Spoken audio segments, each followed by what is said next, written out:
Recipe for a delicious custom soda. 1 part store brand cola, 1 part Mountain Dew store brand Mountain Dew replacement, 1 part store brand cream soda. It's a recipe I got online called Nuka Cola. Hey there everyone, this is patriotails and that's what I'm drinking. I had a drink between the recordings, so you didn't even hear me drink. I wanted to be a little bit courteous. You do not get something if you get every coin in the level. Believe me, I've done that. Okay, so you push all the boxes. This gets box mechanics. Some things you'll need to push stuff. Some things you'll need to use abilities. Yada yada blah blah blah. Alright. Let's get up there.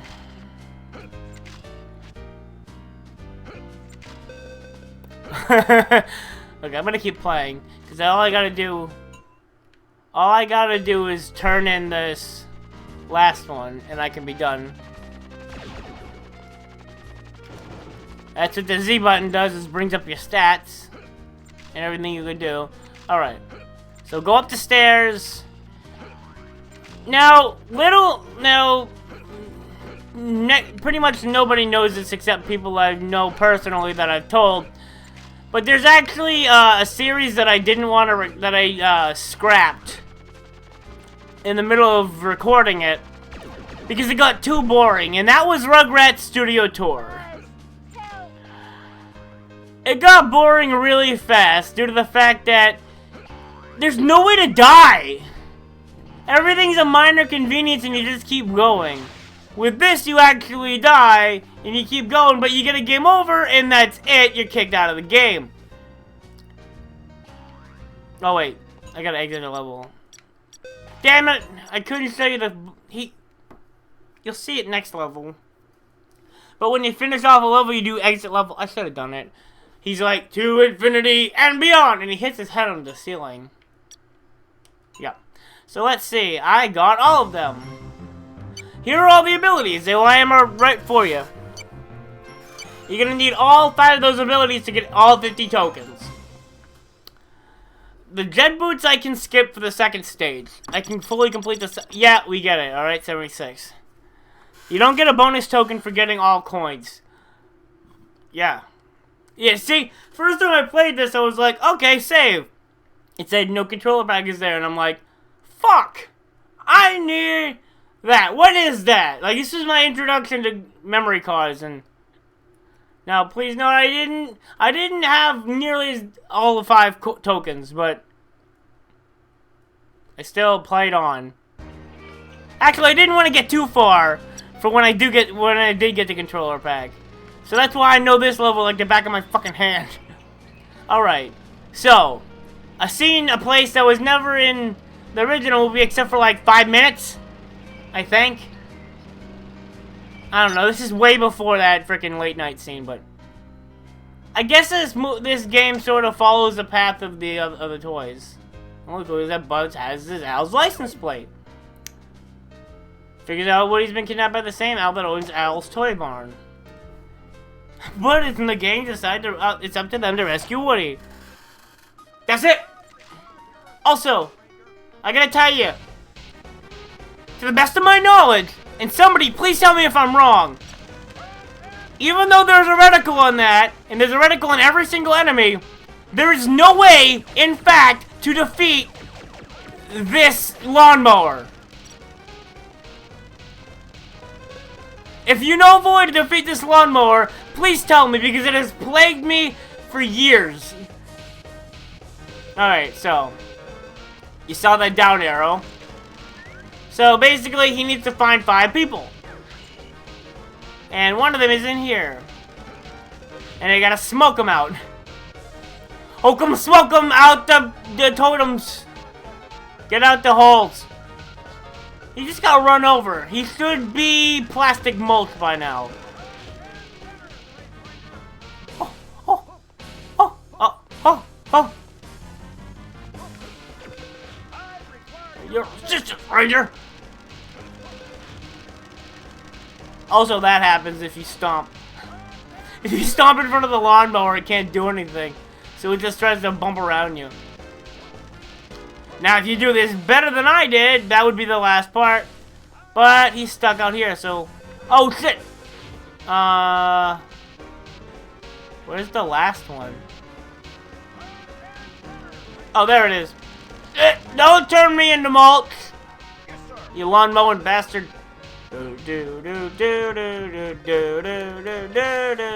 Alright. This race is designed to be impossible to complete without these hover boots here. Because the RC runs so fast, he'll zoom past you. Plus the fact that you gotta deal with this shit. But, I have done it. And it took me 20 tries to do it. The first time. Like, it uses the bumping mechanic that I did before. So that you don't have to go back to this level later on. Because I'd much rather just leave this level where it is. Second, instead of 9th.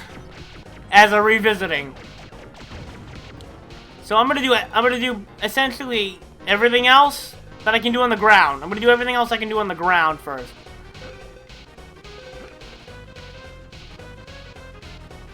Also, a thing I didn't even realize is that you could turn him like this. I did not know you could use the C buttons to turn Buzz in the original game. Which would have helped me a lot with different things, but I learned how to do it without turning.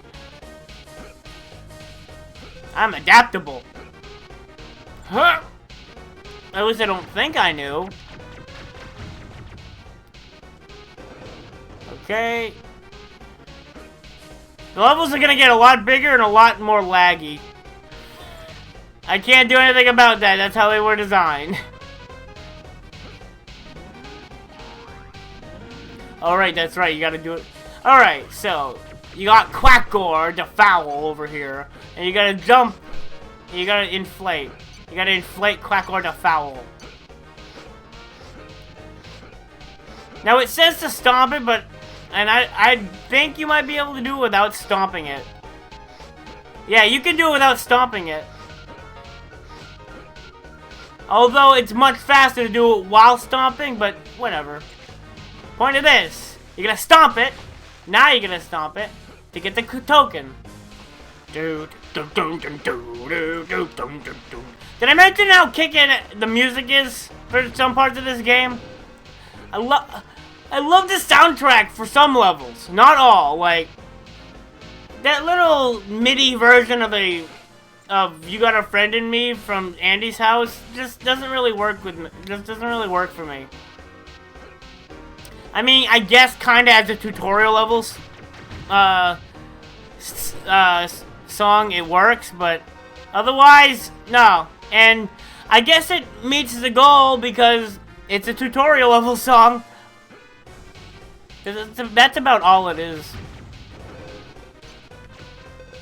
Alright. Push the board. Get the coin. Climb up the tree. Now, Ham is... Okay, that... The depth perception can really fuck with you there.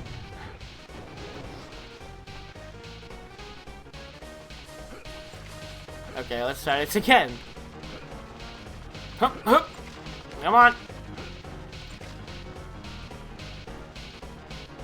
I love this. Like, piano and guitar. No,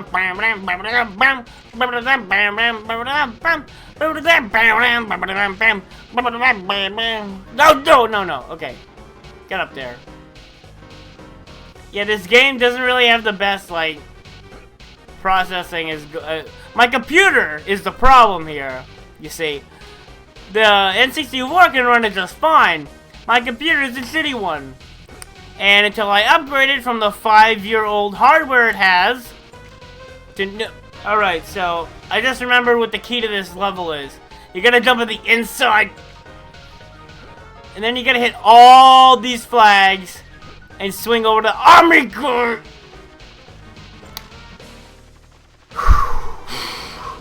Alright. Third time's a charm.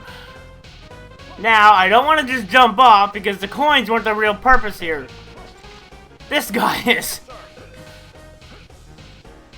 Get in my fucking pocket. Also, he said, "You're mocking me, aren't you?" Yeah. Gotta love quotes from the wrong movie, huh? Then again, I guess they didn't really... they didn't have much to run off of, considering the movie hadn't been released in traditional movie tie-in game fashion. The game's released before the movie, so they can release them both essentially simultaneously. Which I guess, like, having to reuse assets from the other movie makes it so that, like, they don't... And they didn't... I guess that's a good thing, considering they don't make an exact clone of the movie. They just give them sort of a plot synopsis. And I think they give them less than storyboards here when it came to this. When it came to the game's story, they gave them. I think they literally just gave them. Hold on. I think they literally just gave them plot points. I think they literally just gave them the plot points and a couple of screenshots and said, "Here, make a game from this." And you know what? This is pretty good imagination behind it. I gotta say. Alright. Keep on playing. Alright, keep on playing.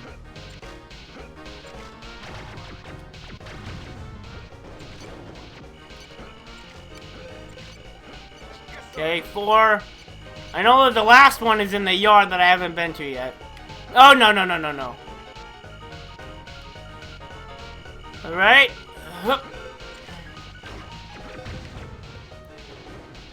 Oh, wait, where is it? There it is. Alright, so that rope... Remember what I mentioned about checkpoint systems in this game? This, it goes all the way down to the bottom. And if you happen to fall off, you can climb it all the way back up. That is a somewhat arduous and long and drawn out process, which I hope to not have to do. However, there have been plenty of times where I have fallen off because this is quite a difficult thing to go through. At least 20 different times where I didn't make that jump. Also, now look at this. Look at that.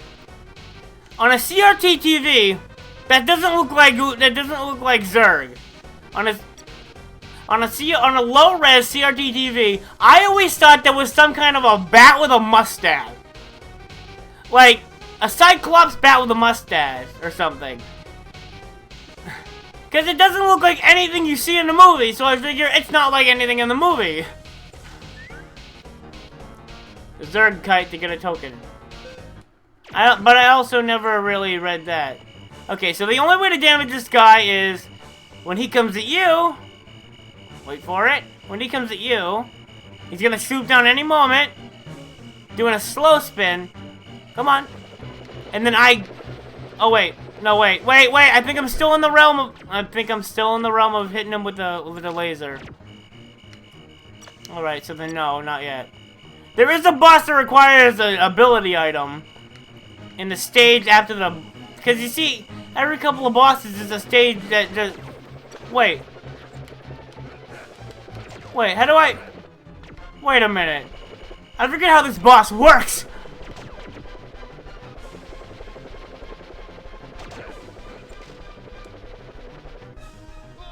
Well, I mean, not all of it. Also, if you're falling like this, you cannot grab the rope. I'm gonna leave this first climb completely unedited, so that you can see how fucking long it takes to climb up this thing. And this doesn't even bring you past the rope swing. You can't use this to get past the... No, not rope swing. The branch swing. But yeah. 30 seconds to climb up each time. I mean, it's shorter than climbing up platform-wise. But, like, you can't use it to skip. You still gotta do this treacherous piece of bullshit. If you fuck up here, you gotta do it again. And then there's this camera bullshit. Camera fuckery. And there you go. Thankfully, you can use the car man down here to break your fall. But yeah, go on. I'll be up at the boss next. I know what I have to do. I just have to hit him with my regular laser. So I haven't reached the realm of bosses that can't be defeated with the laser yet, which I guess I should have expected. But yeah, that's all you have to do is shoot him with the laser. Again, this was made to be defeatable.